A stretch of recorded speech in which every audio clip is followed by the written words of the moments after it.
Hey, what's going on? It's at the letters for Wednesday, February 23rd. Arden Zwelling, Ben Nicholson Smith. Our producers are Christian Ryan and Nick Andrade. Thanks so much for listening. Ben, as we sit here midday on Wednesday, we are within this week of daily meetings in Jupiter, Florida, between the MLBPA and the league's owners, which have locked out its players and caused the beginning of spring training to be delayed.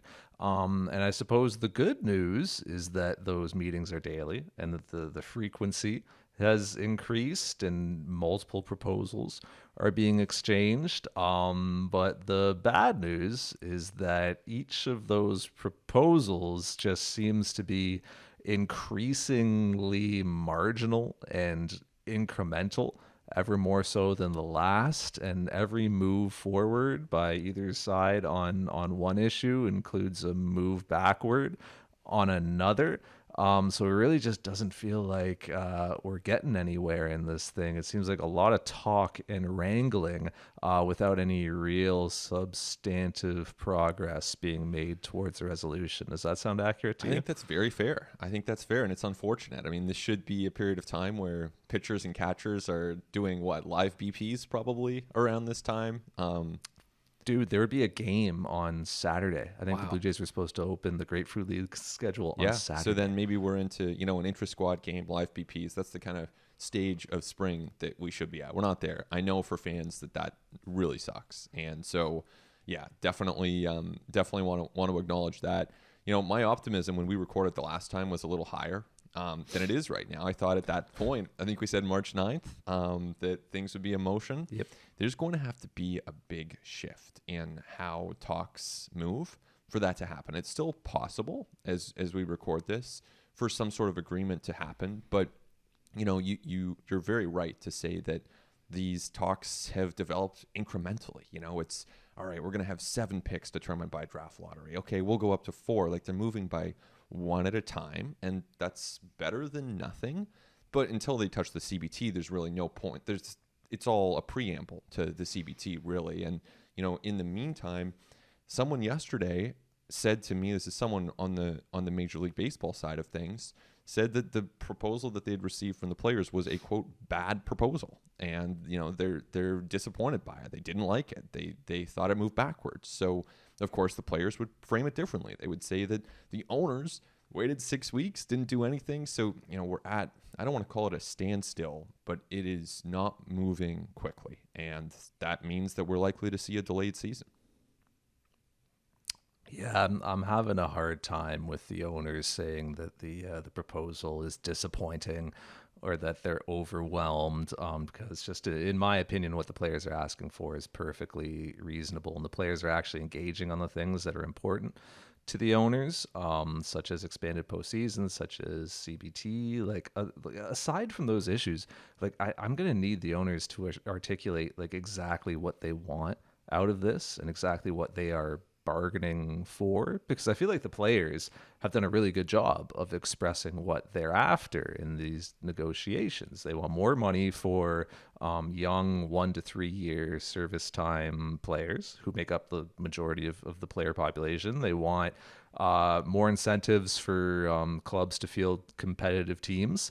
They want to curtail service time manipulation. They want a higher competitive balance tax with less severe penalties. I mean, realistically, they probably wouldn't want a competitive balance tax at all, but the owners desperately want it. So the players have said, okay, we will give you a competitive balance tax, but we're going to need to like increase that because things increase over time, because there's more revenue in the game now, because inflation's a thing, because everything's more expensive, and because clearly these penalties have dissuaded teams from spending into the CBT and caused them to treat it as a de facto salary cap. When you see in 2021, only 2 teams surpassed it, and 5 teams got within a few, like $5 million of it. 5 teams were over 205 and under 210, which is the thresholds. Like, clearly this is something that's being treated as a salary cap, but the players are still negotiating on that. So I think the players have been like pretty clear about what they're after in this. For the ownership side, it's like we're kind of left to interpret it. on our own. And my interpretation would be clearly ownership wants an expanded postseason because like massive revenue comes from that.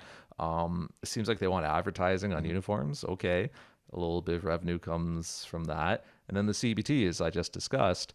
But the players are engaging on those things. And I don't think that the owners are really meaningfully engaging on what the players are after here. So like, I'm not really sure what the owners are bargaining for other than like further solidifying their control over how much of revenue they can funnel to players. Yeah, I think that, the owners, the fundamental tension here as I see it is that the owners want the status quo, like the status quo, benefit from the status quo, and the players want to change it. So, the owners, the reason that they don't have as long or as clearly outlined a list of demands is that they prefer to keep things the way they are. It's a very profitable industry. Obviously, 2 down years in a row consecutively, and the possibility of a third, depending on how things unfold here. But it's a great industry to be in, despite what Rob Manfred might say. It's extremely lucrative. Whether your team is the one that recoups those gains on the profit and loss sheets is really secondary, because you have the development, you have the long-term growth in franchise value. It's a great industry. So the owners are happy. The players want to change things up. So that's the tension as I see it. And, we'll see. The owners haven't really wanted to give, and they haven't given on the major issues so far. So we're talking about minimums and CBT. And until there's movement on minimums and CBT, then there's really a long way to go. Yeah, I mean, let's talk about what expanded postseason would mean for the owners, something that the players have put on the table. I mean, we are talking about multi-billion-dollar broadcast deals here. I mean, MLB and Fox's deal is over $5 billion. The Turner deal is over $3 billion. And in prior CBAs, that revenue from broadcast rights has gone directly to owners. I mean, the players have received a share of gate revenues, an increasing share depending on how well their team does, but the players haven't tapped into that broadcast revenue. So for owners to come back and say, well, we are disappointed and underwhelmed, and we think that, the players' side, like, we think their offer is a bad offer, their proposal is a bad proposal because players are looking to increase minimum salaries by like $30,000 a season. I mean, we're like, in the grand scheme of things, league revenue from postseason broadcast rights, we are talking about billions of dollars here, something the players have offered up, and the owners are like digging in their heels over tens of thousands of dollars right now. Like I'm having a hard time sympathizing with that. Yeah, I mean, definitely the owners they're in a good spot financially speaking. Optically is a different question. I think that the way they would frame it, and I'm just presenting this, but the way they would frame it is those tens of thousands add up over time, especially when you have a lot of players that are in that bracket, and you're talking about a 5-year agreement. So they would value those seemingly small concessions in the hundreds of millions, which is fine. And yet to me, that's fair enough. But really what this comes down to is you have, in my opinion, a process that has become overly transactional. It is very much, we value the Super 2 threshold. If it's at 22% of 2+ players, and we're going to increase that to 33% for argument's sake, you place a value on that, and then you take it, from somewhere else on the other side. So it's very transactional. But to me, it doesn't have to be a zero-sum game. And in fact, I think the entire industry and the entire sport could grow if these sides could really look at it a bit more holistically and find room for everyone to win here and for the fans to actually win as well, instead of, feeling like they're on the outside and just a tool for someone to profit off of. Yeah, you know what else like adds up over time, along with the minimum salaries, and along with, by the way, owners made a proposal to curtail the number of minor leaguers in each organization. Minor leaguers who on a high end earn 25K per season. On the high end, many of them don't even reach that. Like, you know what else adds up over time? Franchise values add up over time by quite a bit, I would say. Like, look, we work for Sportsnet, and we're owned by Rogers Communications, who also own the Toronto Blue Jays. Purchased the Toronto Blue Jays right around the turn of the century for like $165 million. The Toronto Blue Jays today are worth close to $2 billion. well over 1.5 billion. So like, you're talking about like a 65-70 million dollar return year over year on that investment. Yeah, that adds up over time. That's pretty good, aside from like the money that you make operating the business and the revenue that you generate from merchandise, and obviously the share of broadcast rights and that we've been talking about and all that. So like that also adds up over time as well. But like I just think that, like, my last thing on this, like, I think that we were always coming to this place. Like, I think that owners always wanted to get to the point where there was this pressure of regular season games being canceled. So I do, when you talked about how long it took owners to like actually make a proposal when the lockout began on December 1st. I mean, 43 days, right? Like, I think that was scripted. I think that was by design. And I think the incremental nature of some of these, or all of these proposals, is scripted by design. I don't think owners are making proposals that they truly believe players are going to accept. I think they're making proposals that just pass the legal definition of bargaining in good faith. And I think owners know like how much they would have to move in order to actually make progress towards a resolution. But I think owners want that pressure of regular season games being missed to increase, and they want players to face it, and they want to use that leverage in order to get what they want. So, realistically, is it frustrating to like be where we are right now? Yes, absolutely. But I don't know if we ever should have expected anything differently, because I think that this has all happened exactly, in the way the owners would have drawn it up in their playbook. Exactly. 100% agree with that. It is straight out of the playbook. This is not a coincidence that it's happened this way. It's an $11 billion industry. They have some extremely determined, bright, strategic people running this process. And so, yeah, Dan Halem is not doing this by a whim. This is a team of people that are operating very strategically. And you're right. If they wanted to have a bargaining session without pressure, they could have done so on December the 13th. They could have done so on January the 13th. They don't have to be locking the players out in the first place. They could just continue as things are. But you're right. They do want to have that leverage. Even these requests for mediation, right? I mean, I've heard from people on the side of the players who describe that as eyewash, right? Baseball terminology for essentially something that's unnecessary, but you're doing it for the optics because you think it looks good. And whether that lands with people, whether anyone actually believes that these requests for mediation are sincere, I don't know. But that's something that the owners want out there. And mediation is, I mean, it's like, it's only going to get you as far as the people who are in that room. It's not binding. As if there is like going to be a vote at the end of this, though, right? Like when a resolution is reached, we're all going to vote on who won. As if what does it matter? Like winning the PR war, really, like the leaks and the, like you said, the eyewash, like what? It's not like at the end of this we don't have a say. We're not all going to vote and say, yeah, the league they bargained better. Like, no, we're just all going to watch baseball again. Like the posturing, I don't really like. Who is that for? Yeah, it's a good question. I mean, certainly last time the owners won. I mean, that's pretty clear, and that's motivating the desire on the part of the players for change right now. But it didn't matter what I thought of it or what a fan thought of it.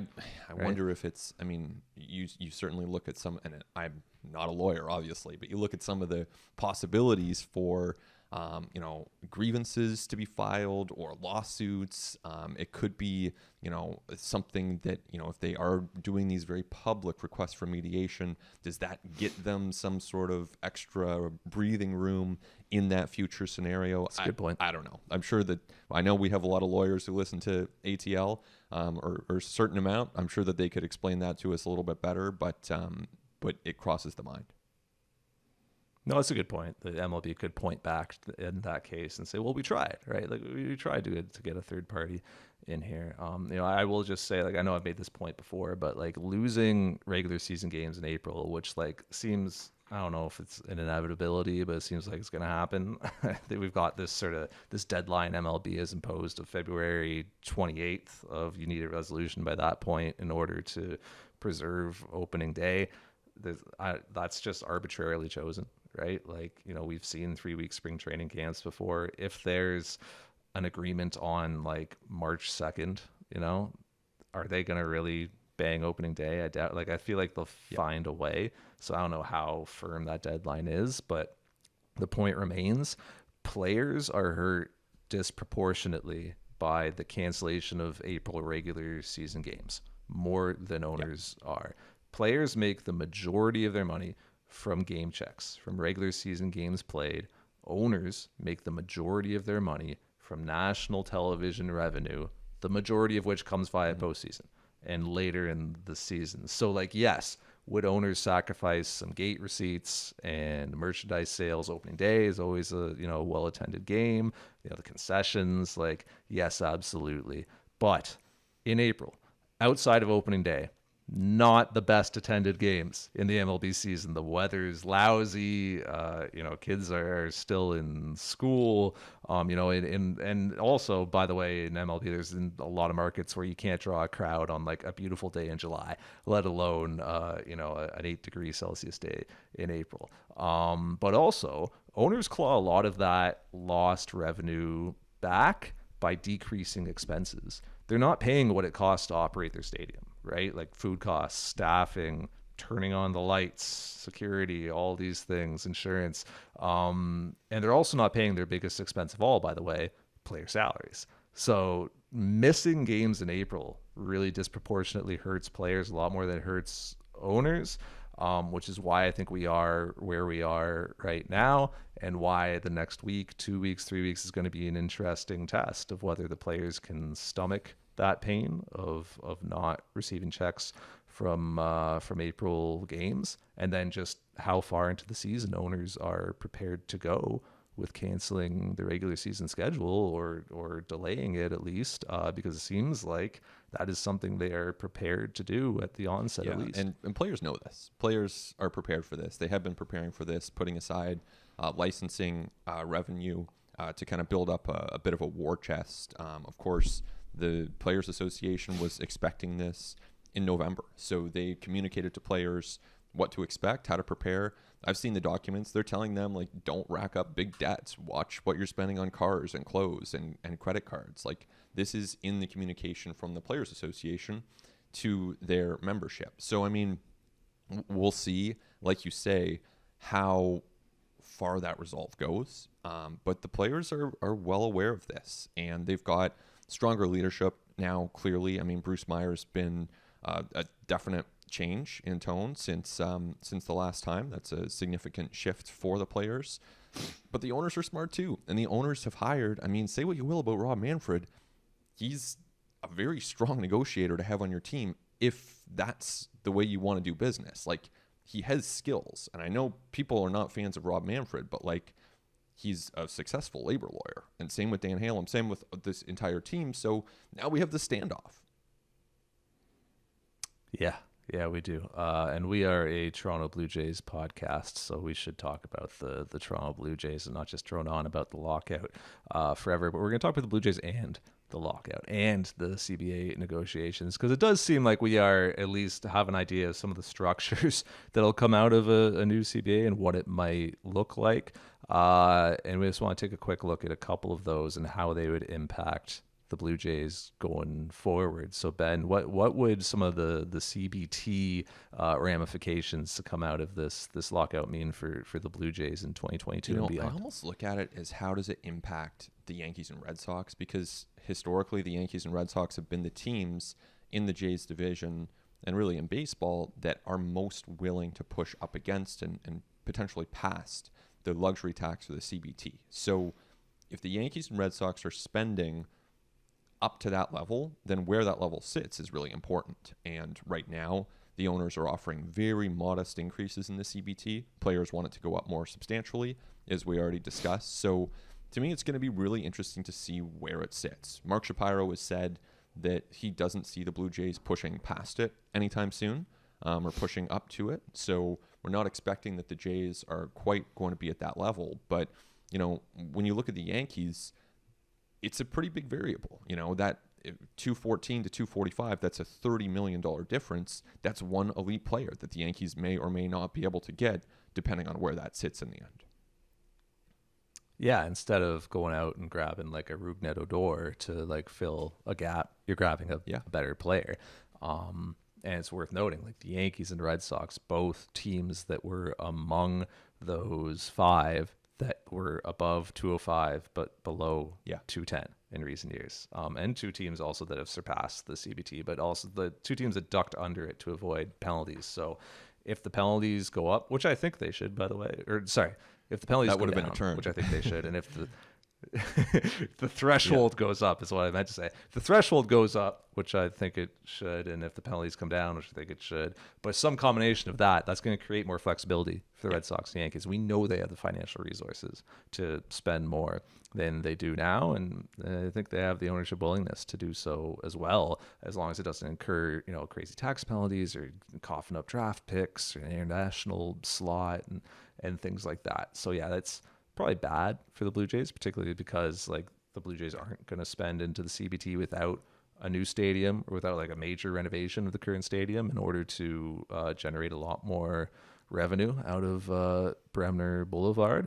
And really that just like will continue to increase the pressure on the Blue Jays to like keep acquiring young impact talent, whether that's through the draft, whether that's internationally, whether that's with creative trades, ways to find like kind of like the cost effective 1 to 3 year service time players to keep like supplementing the roster, because the Blue Jays aren't going to be able to spend with the Yankees and the Red Sox, and the Blue Jays have spent a lot in the last couple of off seasons. So like barring a like dramatic and unprecedented increase in payroll, like the Blue Jays are going to have to continue to like draft, acquire, develop, and supplement at a really high level if they're going to remain competitive in the AL East. Yeah, and I think, this is all said with the understanding that, we're working off what Mark Shapiro has said publicly, right? So these things could potentially change. Rogers, which owns Sportsnet as well, could decide to spend a lot more. They could decide to spend at the level of the Yankees and Red Sox. But like you say,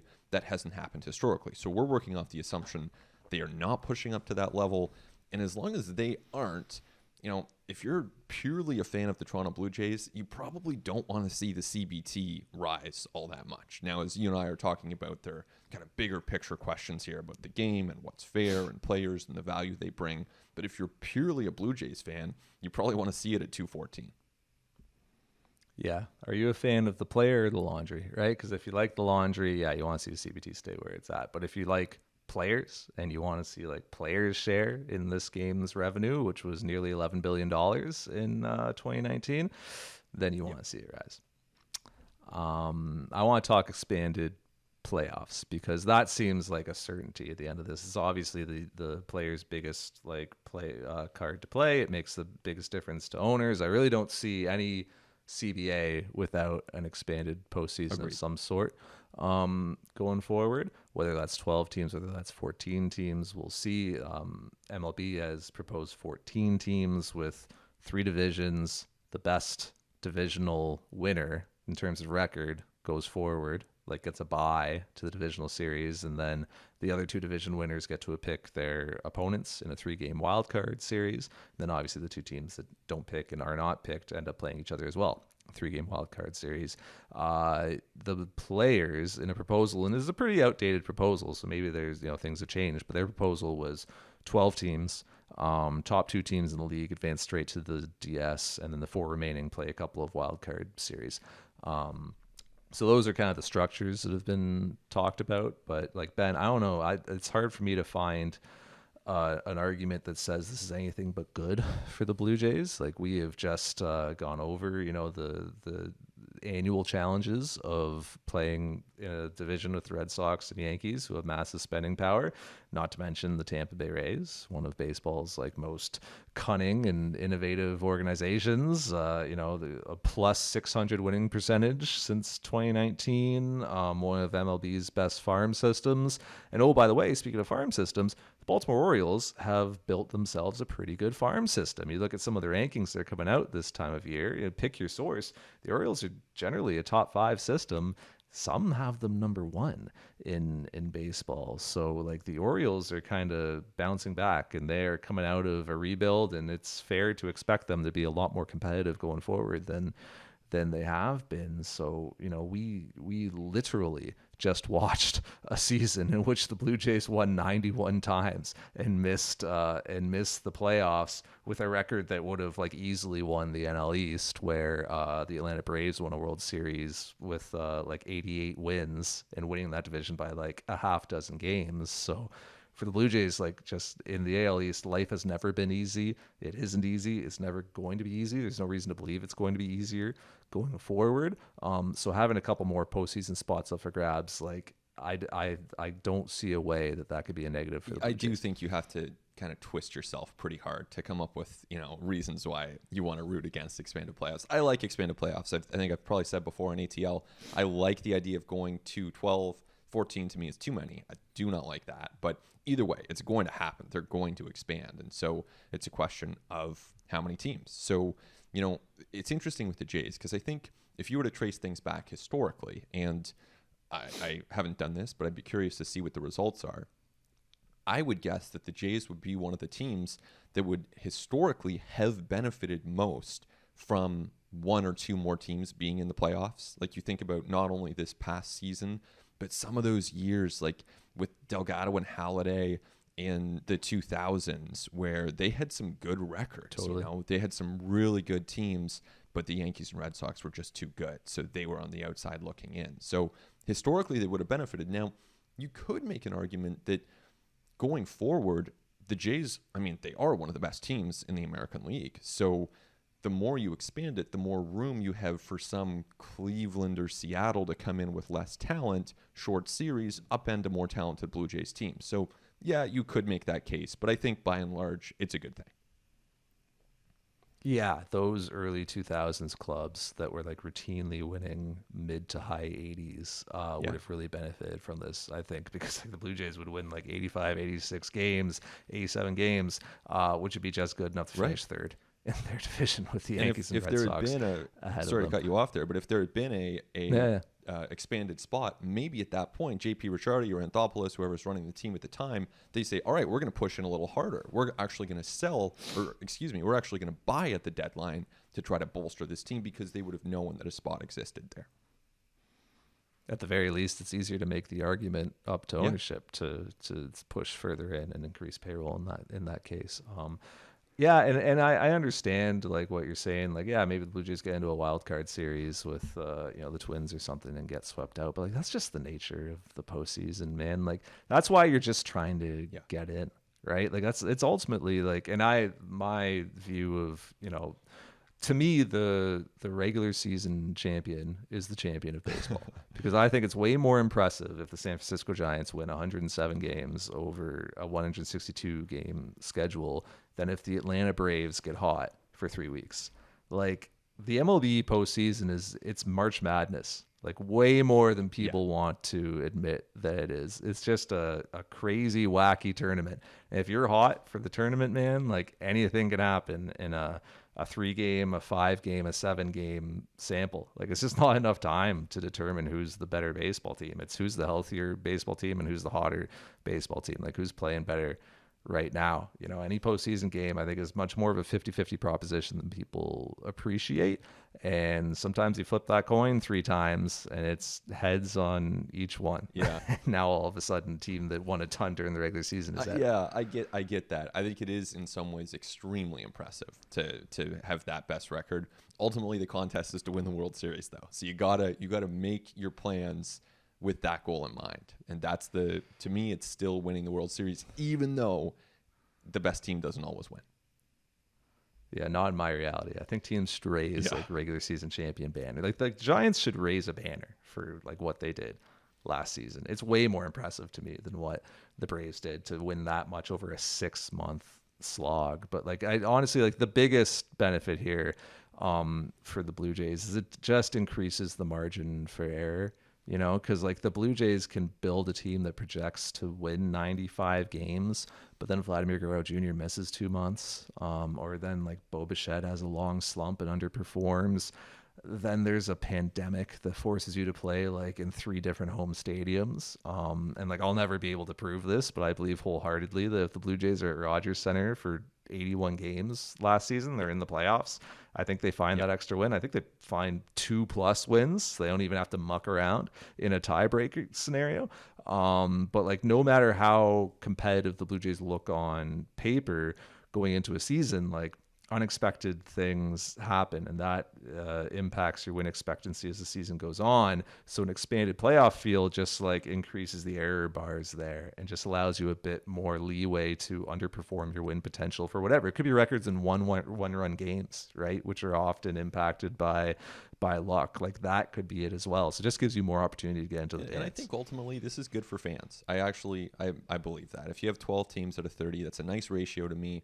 And fans then, especially because there will be different incentives for the teams that say win the division. So you're still incentivized to keep winning and to perform as well as you can down the stretch. So there's intrigue for more fans for a bigger part of the season.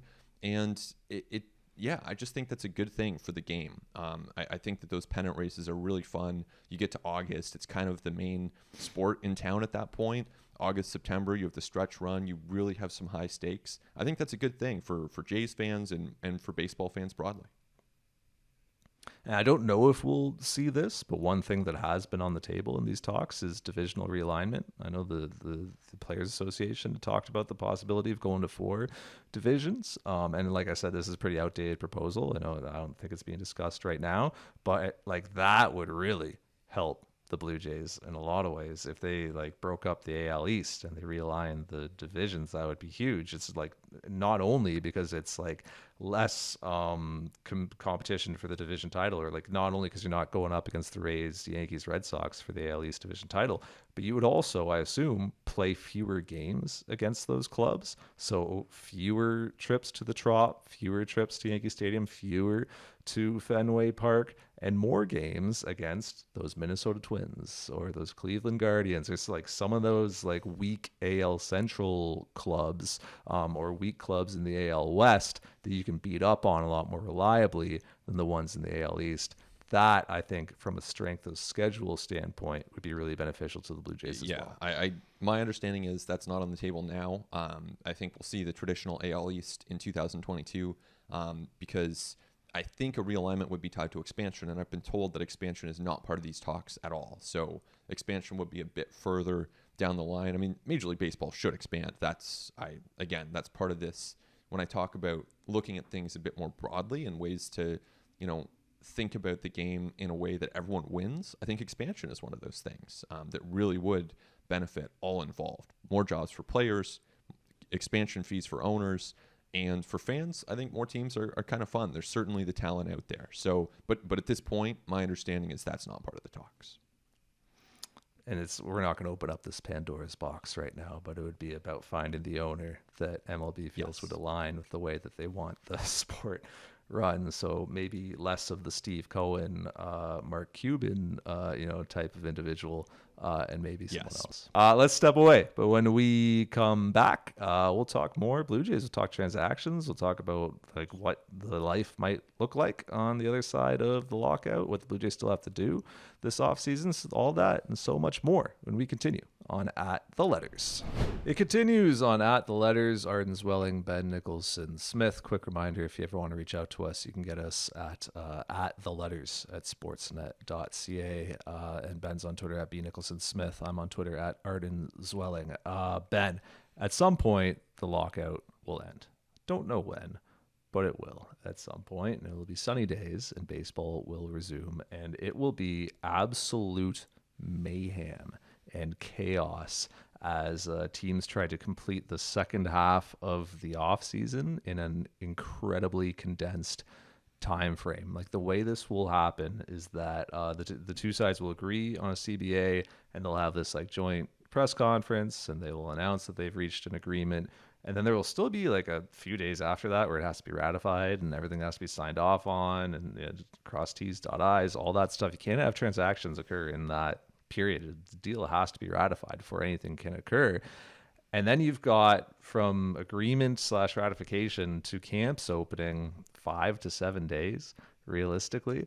and then you've got like 3 to 4 weeks of spring training. So that's the time frame that we're talking about here. And the business that is left to conduct, we are talking about free agents, like MLB free agents, minor league free agents, hundreds of players who need to sign deals and negotiate deals. We were talking about trades, contract renewals for 0 to 3 guys, arbitration cases, a Rule 5 draft that hasn't occurred yet. Like all of this front office transactioning on top of getting players to your camps, like getting staff to Arizona and Florida, dealing with visas for overseas players who you haven't had contact with in 3 months, figuring out housing for various guys, doing your intake processes, COVID testing, physicals, picking up where you left off with like injured players, scheduling a spring training, a day-to-day, getting everybody on their progressions, especially the pitchers, towards being ready for opening day, like planning for the regular season. How do you even begin to approach this, Ben? Like, how do you even strategize for what every team in MLB right now like understands is going to be an incredibly chaotic period? Yeah, it's going to be absolutely wild. I think there's no question about that. Almost like you have the winter meetings combined with the start of spring training, which, you know, is a busy time in itself. That's when players are getting acquainted with their new sites and teammates and coaches and whatever else. So it usually is a pretty big and busy time. Got a lot of storylines. Guys show up. Someone might tell his manager, hey, I'm actually kind of hurt. You know, my hamstring's barking. I can't start on time. There will be news like that, right? Because those conversations cannot happen right now. So if someone's hamstring is barking right now, they're probably not going to announce it on Twitter. They certainly are not going to tell their team because they can't be in contact with their team. So we're going to have news like that happens. There's always pitching injuries as well when camps open and guys push it for the first time.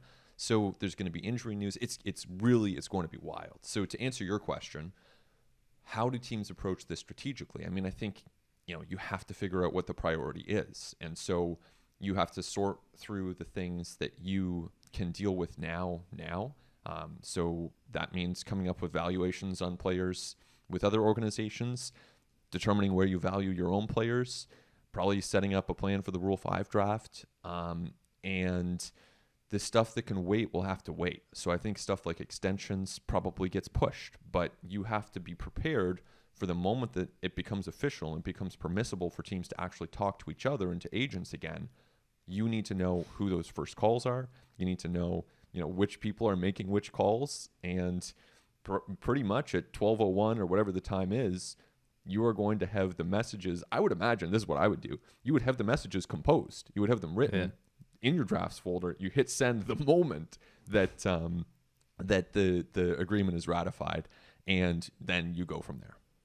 Yeah, I promise you, every team right now is having very extensive meetings about about delegating and about just preparing and like what rules and responsibilities are going to be. Like you almost have to like organize it like you would an army, right? Like it's just like, okay, so 12:01, who's reaching out to Scott Boras? Yep. Who's contacting the AGM with the Reds about their pitchers? Who's ensuring like the daily spring training schedules and pitcher progressions are being built out? Who's going to be working on this player's arbitration case? You have to really. This is where the Blue Jays I think will be in a better position than maybe some clubs, just because they have a large front office and they have a lot of individuals who we've talked to Ross Atkins about this on the podcast before. They have a lot of individuals who have experience in a lot of different areas in their front office that have been involved in a lot of different discussions. So there's a lot of people there who could take on different roles, are going to have to take on different responsibilities just because of the volume of work that has to happen. And then the really interesting thing that will happen as this plays out and as transactions begin to occur is like every transaction has a little bit of a butterfly effect, right? So Trevor Story signs with someone. That's one name off the list of alternatives for every infield needy team that includes, that increases like urgency for other teams to get something done with someone else. That changes the board for other teams. That brings Trevor Story to a different division wherever he goes and changes the win expectancy of a team. And now you have to think, if you're in that division, about how different your chances are now of qualifying for the postseason. Like say Oakland trades Sean Manaea to someone. Now every other team that Oakland was negotiating with on a Manaea deal has to pivot somewhere else if they're still looking to address their rotation, which would then change the market for, a Sonny Gray, right? Which then changed the market for certain free agents. Now all of a sudden, other teams are entering into the Kershaw Derby. I mean, like the landscape is going to be constantly shifting as trade candidates and free agent names come off the board, and every transaction is going to impact prices and negotiations elsewhere. So just staying on top of all that is going to be a really difficult and dynamic process that I'm really not sure how you even prepare for. Oh yeah. And I mean, to peel back the curtain a little bit, we think about stuff like this as well in, our jobs as writers or podcasters. Of course you're thinking, all right, are we going to go to spring training? When would that be? What would that look like? Of course, you're trying to, you're realizing too, there are going to be spring training storylines, and you're going to have essentially this off season that's still happening. And so for a major league team, you have to balance those two things in a way that you don't normally have to. It's nothing new for these teams, for these GMs, to think about how do we react if Trevor Story signs with the Phillies or the Mariners or wherever he's going to sign. That's normal, but you're not normally doing that at a time that you're also assessing your own players in spring training games with what will almost certainly be a shortened spring. So you have less time to evaluate these players. Really means that the coaching staff will be essential, as they always are, to figuring out who looks good and who can contribute. Yeah, and player evaluations could change pretty dramatically as well if say that prospect who's on your 40 but so obviously isn't in minor league camp, he's not a big leaguer yet, so he's 20, 21 or whatever, an age where you can make really big jumps and really big steps developmentally. Say that pitcher comes in with a few more ticks of velocity on his fastball, or say that hitter comes in and all of a sudden he's actually making better contact and he's putting up higher exit velos, or his sprint speed has increased. That impacts player evaluations internally and externally, right? That could change the landscape a little bit. So if you're a club, the other thing to think about is what their rules of play will be going forward in a new CBA. But we're in this weird sort of in between right now where half the off season has already transpired and there's still the second half to go. If you're the club, do you sort of assume that you're operating under the same rules when it comes to qualifying offers and who's eligible for arbitration, Super 2, et cetera? Would you assume that some of those transactional rules wouldn't change until next off season, or could there be this weird situation where you have half the off season under one set of rules and the other half under another? I think it could be the latter. I think that and that would impact players' trade values, right? The players, for just to pick one example, they've been seeking to basically increase how big the class of Super 2 is. So they want more arbitration eligible players. Now, there's obviously players in that mix who now have, let's call it 1 year and 80 days of service time, whose livelihoods will be impacted by this. That's what they're thinking about. But from the team standpoint, there would be a slight adjustment in trade value. Now, I don't think we're talking major adjustments here. And I think the teams have a good enough sense of what to expect as they're doing this planning right now. I mean, the qualifying offers probably disappearing. That's not for sure, but they're probably disappearing because Major League Baseball has shown a willingness to take draft pick compensation, direct draft pick compensation off the table, which would be a big win for players. So, we'll see how those details look. But I do think it kind of will be operating under a different off-season model for the second half. Yeah, so many things are going to change here. So that obviously would change, trade values. And we know that a number of trades were discussed prior to the lockout that got pretty far down the road. And we didn't see many actually executed because I think there was just this scramble of, free agency and the names that are coming off the board. And teams were putting a lot of energy towards that. But I think you're going to see trade talks move pretty rapidly on the other side of the lockout. Oh, And yeah. like, look, teams weren't supposed to talk to each other during the lockout about trade. I don't know, as a league, like how I don't know how you would police that. And I don't know like how far I can suspend my disbelief to say that 30 front offices of hyper competitive type A, cunning, intelligent, creative individuals didn't find a way to maybe advance some of those trade talks. Like, and like so much of modern front officing and MLB is about finding gray areas and loopholes.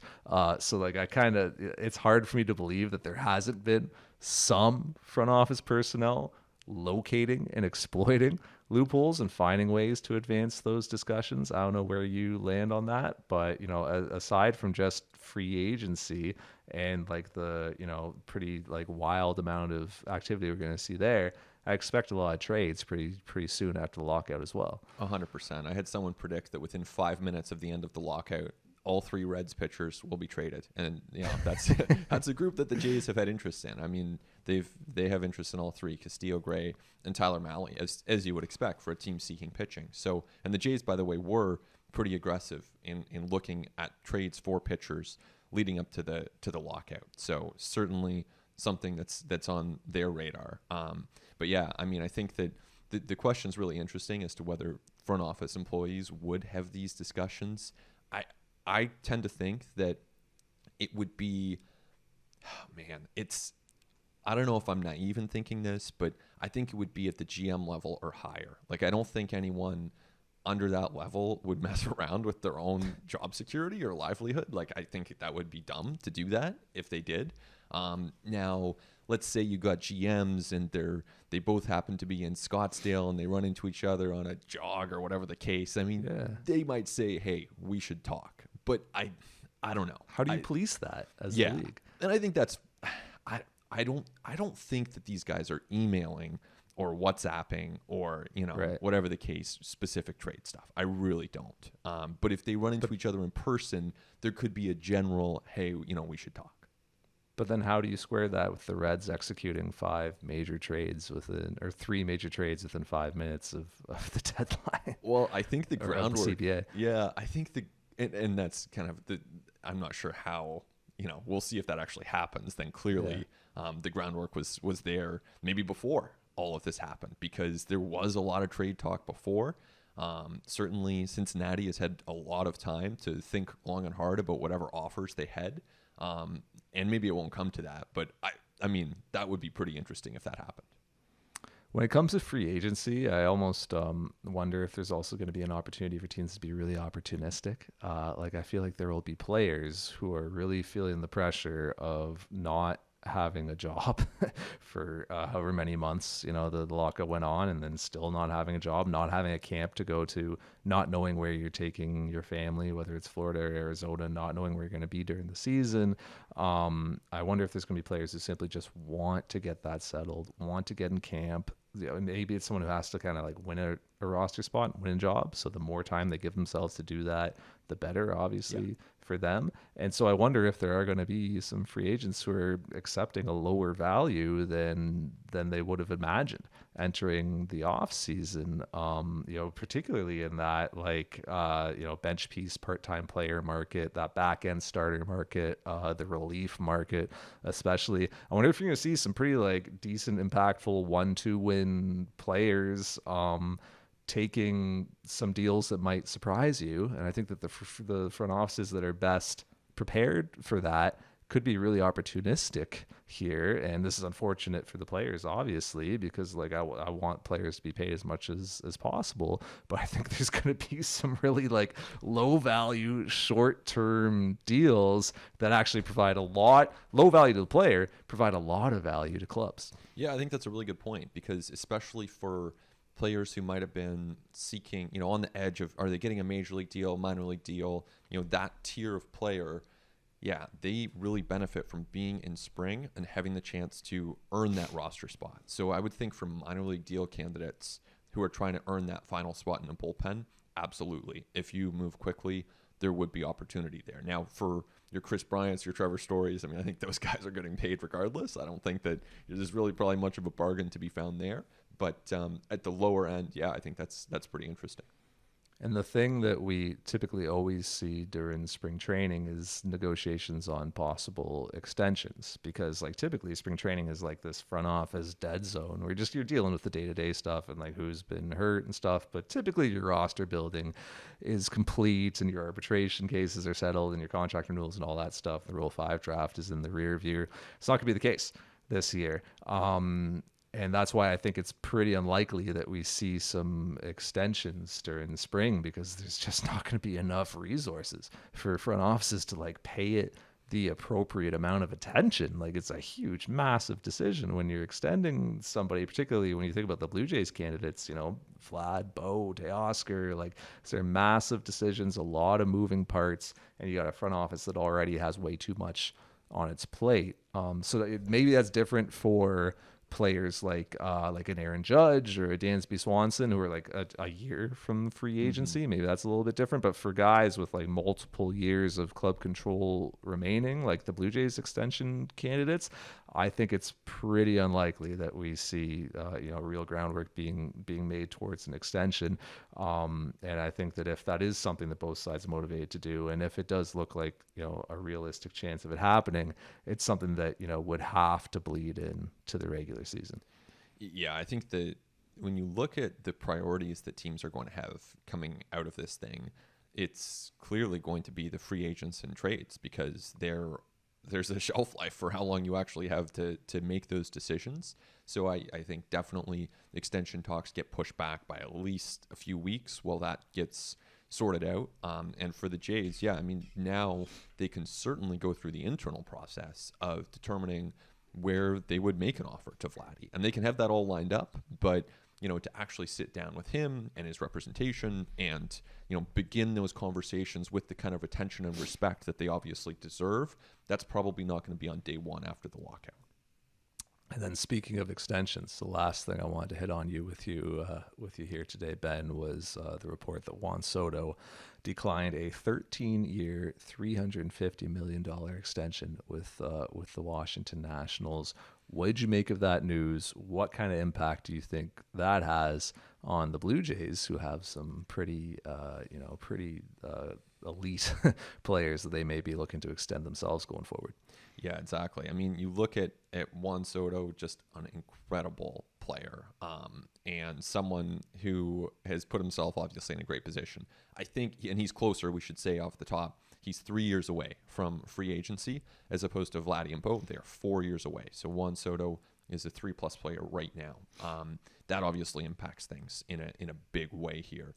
To me, when I look at that number, it feels almost insane to say, of course, but it's just an easy no for Juan Soto. I think when you look at where he's positioned himself already, he's got some millions in the bank. He's not worried about, is he going to be able to make his mortgage payment if interest rates go up? He's fine. And really, this is a chance about how much can he get as a kind of legacy contract here. And he could be the first $500 million player in baseball. That is certainly a possibility. You look at Max Scherzer pushing the AAV north of $40 million. Well, that could happen for Soto on a very long-term deal. So, 12 times 40, you start getting close to $500 million. And to me, that's the kind of territory that we could be looking at for a player who really is a modern-day Ted Williams. And so I don't know where you landed on this one, but I look at 350 and that seemed low. No, yeah, it definitely was low, and I think it was an easy no for Boris and Soto's agent Scott Boris and Soto in particular. I mean, you look at it, Soto earned $8.5 million through arbitration last season. He's projected by MLB Trade Rumors to earn $16.2 million this season. So that's like $25 million in the bank over 2 seasons alone. That allows you a greater ability to bet on yourself, particularly, being, like you said, 3 seasons to free agency. Soto's been pretty durable throughout his career, and he's already been paid more, like after this season with the 16 mil through arbitration, he'll already have made more than the vast majority of players make in their careers. Yeah. So he's in a pretty good spot. And if he continues to be as good as he's been and as durable as he's been, we're now looking at platforming off 16 million this year into like 24, 25 million in year 3 of ARB. And there's a 4th year because Soto's Super 2. So you go from 24, 25 to 32, Set 33. some records. Yeah. I mean, right? You are setting arbitration records. You are looking at like 70 plus, maybe even $75 million over the next 3 seasons through arbitration. Yeah. Before you even reach free agency as like an uncommonly young free agent, because Soto debuted so early as a teenager. I mean, Soto, and he's got a late birthday too. So he's going to be a free agent in his age 26 season. Wow. Like Manny Machado was super young when he was a free agent, but like he was turning 27 and he got 10 years, 300 million. So Soto could argue in free agency that it's like actually 11 years or 12 years that he would be looking at getting at his age in free agency. And then, yeah, you look at him being in the echelon of player who can command a $36-37 million AAV, if not more. So really, yeah, like a fair extension offer needs to be 450 million plus when you factor in arbitration and what Soto could reasonably argue right now he'll get on the free agent market. Yeah, it's so interesting, and I think it's a really interesting point about the earnings that he has coming in, because he's not on an extension. But here's the thing: and arbitration salaries are not guaranteed, right? And so for most players, you look at those deals and you say, well, anything could happen. But here's the thing with Juan Soto: he's not getting non-tendered. The Washington Nationals are not going to wake up and decide he had a rough year. We're non-tendering him. So those deals might as well be guaranteed. He essentially is on a 3-year, $50 million contract as it is, because, as I said, they are going to tender him each of those years. And even if he does nothing, then he's not going to. You don't take a hit in arbitration. You stay constant. So, with that in mind, he's working from a different kind of base than, say, Ronald Acuna Jr. was when he signed what has really turned out to be a very team-friendly extension with Atlanta.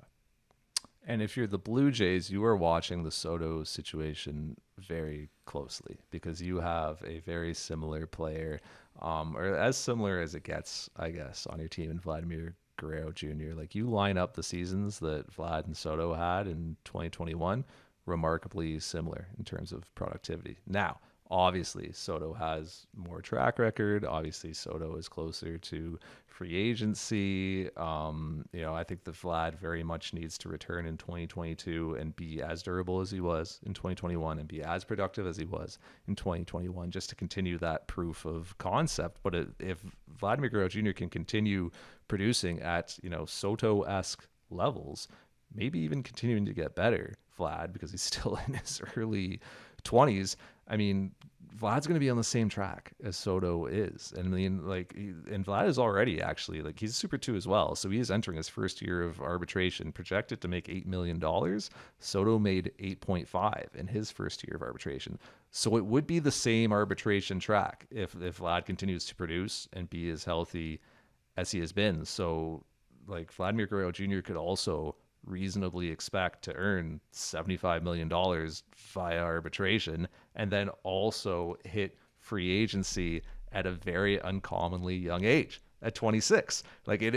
So many things are contingent on continued health and continued productivity, right? But if those things are constant with what we've seen to this point, Vlad is on the Soto track. So what happens with Soto in terms of either an extension with the Nationals or going to free agency and what he gets on the open market will be very informative as to what a possible Blue Jays extension with Vladimir Guerrero Jr. could look like, because it would have to be similar. It would have to be buying out those ARB years for around that $75 million amount, and then looking at 10, 11 free agent years in the $36-37 million range. So again, you were looking at if today for Vlad, it would have to be buying out 4 ARB years plus let's give him 10 free agent years. That's 14 years. and it would have to be in like the mid $400 million range for it to be a fair offer, in my opinion. I wouldn't go quite that high. No. I would advise, I think that Vladdy, you could very reasonably make him an offer at 350, and I think that would be fair, personally. I think, because you're not paying full price on free agent deals on free agent years at this point. This far from free agency. Yeah, when he's a 2+ player, and I think the ARB years as well would also be valued lower, because you're not going to presume these massive raises. You're gonna scale it down a little bit and compress it a little bit. So his ARB years might be more like 50 or 60 if they were to be valued in an extension. So that being said, I do see Vladdy as being above Tatis at 340, but I don't think like if his agent were to ask for a deal starting with a 4, I think that's too much personally. But I think 350 I think is fair. And I think those are good points, and that speaks to why like the Blue Jays ought to be very motivated to try to get an extension done with Vladimir Guerrero Jr. as soon as possible before he goes out and has another monster season in which he's durable and contending for an MVP award, like before he gets to the position Soto's in. Yeah. Right now, closer to free agency and with more of an established track record, because the price is only going to increase if that happens. And I think that also what we've just been saying, like Vlad is in a similar situation to Soto in terms of having more leeway to bet on himself. Not only because of like obviously his father was a pretty good MLB or a Hall of Famer, made a bunch of money. Vlad had a big bonus as an international free agent.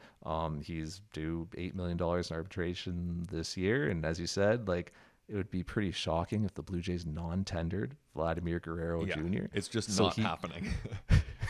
So he can expect to work off of an $8 million platform going forward in arbitration and continue to make a bunch of money, continue to make a lot more money than a ton of players are going to see in their careers.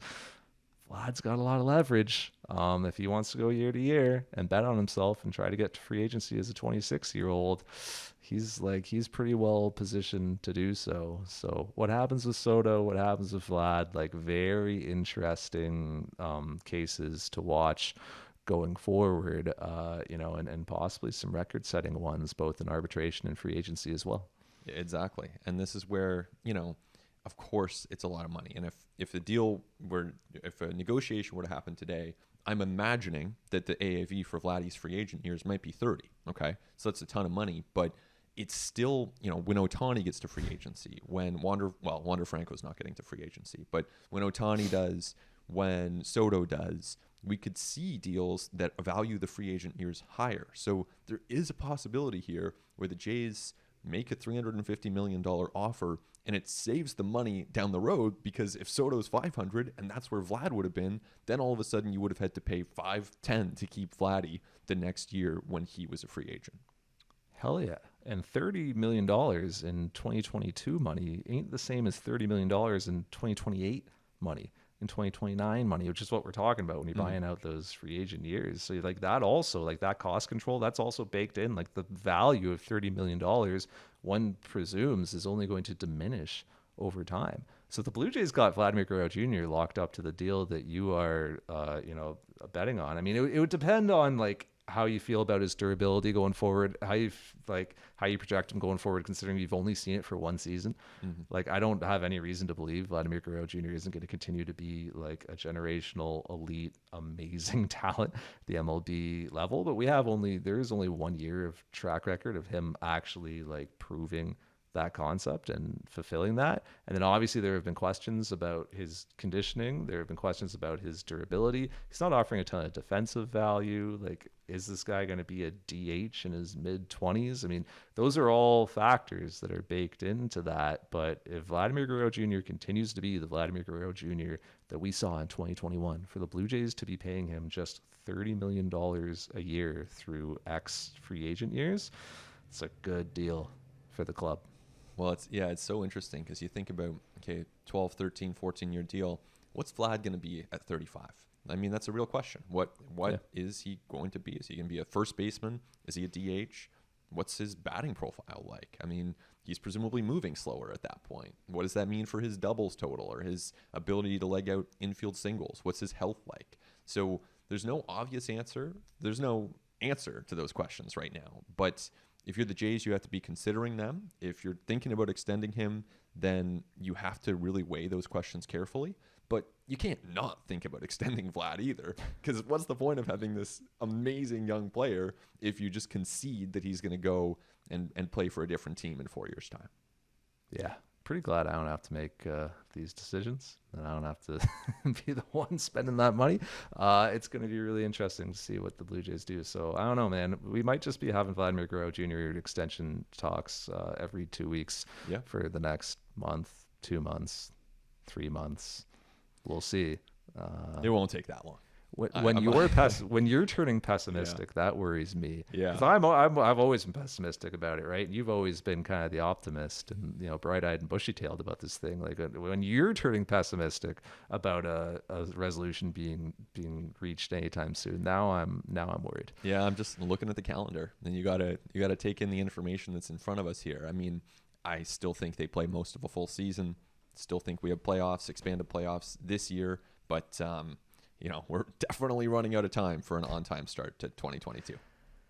Yeah, well, let's hope that we get a resolution soon and that we have some real, actual baseball stuff to talk about beyond this baseball stuff, which is less fun to talk about. But we thank you all for listening to us. As always, like, share, favorite, subscribe, all that good stuff. Want to thank our producers, Nick Andrade and Christian Ryan.